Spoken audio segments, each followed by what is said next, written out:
বিশুদ্ধ খোৱা পানীৰ বাবে হাহাকাৰ শ্ৰীভূমিৰ মহাকল গাঁৱৰ ৰাইজৰ 1.5 কোটি টকা ব্যয়েৰে 2021 চনত জলজীৱন আঁচনিৰ কাম লোৱা হৈছিল যদিও বৰ্তমান হাবি জংঘলেৰে আৱৰি আছে প্ৰকল্পটো বিভাগৰ হেমাহি আৰু ঠিকাদাৰৰ মৈমতালিৰ বাবে বিশুদ্ধ পানীৰ পৰা বঞ্চিত হৈ আছে গাঁওখনৰ ৰাইজ যাৰ বাবে প্ৰতিবাদত নামি পৰিছে অঞ্চলবাসী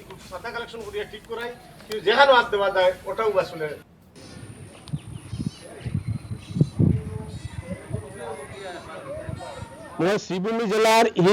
নৰ্থ কৰিমগঞ্জৰ বদৰপুৰ সমষ্টিৰ পৰা এটা গাঁও আছে এই গাঁওটোৰ নাম হয় মহাকল গাঁও এই গাঁৱত এটা ৱাটাৰ সাপ্লাই এষ্টাব্লিছ কৰিছিল 2013 তাতে এটা মেগা প্ৰজেক্ট হৈছিল এইটো উদ্বোধন কৰি কৈছিল মেগা প্ৰজেক্টে এই গোটেই এলেকাটো পানী ভৰাই দিব ইয়াৰ পিছত এইটো ইয়াৰ পৰা 2013 পৰা এতিয়া যেনেকা আছিল এতিয়া এনেকাই আছে ইয়াৰ পিছত এটা কাম হৈছে 2021ত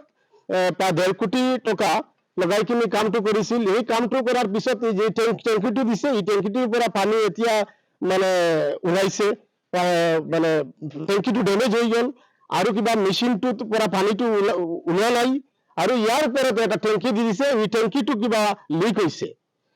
পানীটো দিয়া নাই হি মানে বিভাগীয় কৰ্তৃপক্ষৰ লগতে মই কথা পাতিছিলো আৰু এটা পিটিশনো দিছিলো